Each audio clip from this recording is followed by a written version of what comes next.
Dealing with the System Threading Tasks Library DLL runtime error interrupting your software. I'm Sophie Chen, a senior Windows support engineer, and I've diagnosed the fix for this library conflict.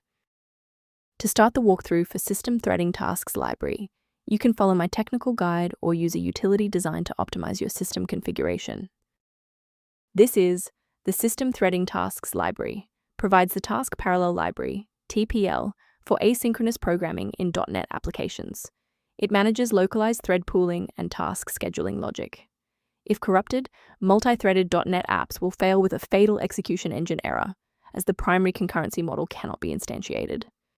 With the why out of the way, let's focus on getting you running again. The standard manual fix is a full reinstallation of Microsoft.NET. Grab the latest x86 and x64 Visual C++ installers from the Microsoft website and run them to restore the missing dependency. Should the file remain missing after a reinstall, we need to ensure that the operating system is forced to re-index its shared library paths.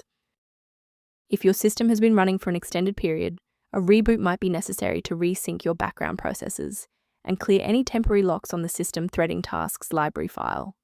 To avoid losing your place during the restart, bookmark this page now or hit the like button to save this video to your library for easy access later. If you're still seeing the same problem post-restart, let's escalate our troubleshooting to the next tier. Feel free to pause the video if the next steps come at you too fast. Rebooting didn't reconnect the runtime links, so let's go into the control panel and refresh the library files. First, go to Control Panel, then select Programs and Features. Second, find every Microsoft Visual C++ redistributable, 2005 through 2022. Third, right-click each and select Change, then select Repair. If that fails, download the latest all-in-one VC++ redistributable package from Microsoft's website.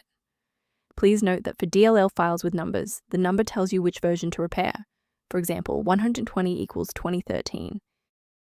Beyond the repair, maintaining a secure workstation requires avoiding a few common technical mistakes. Be aware that manual fixes for system threading tasks, library DLL often create more problems than they solve. Incorrect file versions can cause cascading crashes across other applications, making your PC significantly less stable than before. To reduce technical overhead while maintaining high security, here is a professional method for managing system-level file health. For a fresh review of system maintenance concepts, the recommended tool below includes information related to System Threading Tasks Library. I'm Sophie Chen. If this guide resolved the DLL error preventing System Threading Tasks Library from launching, please subscribe for more verified engineering fixes.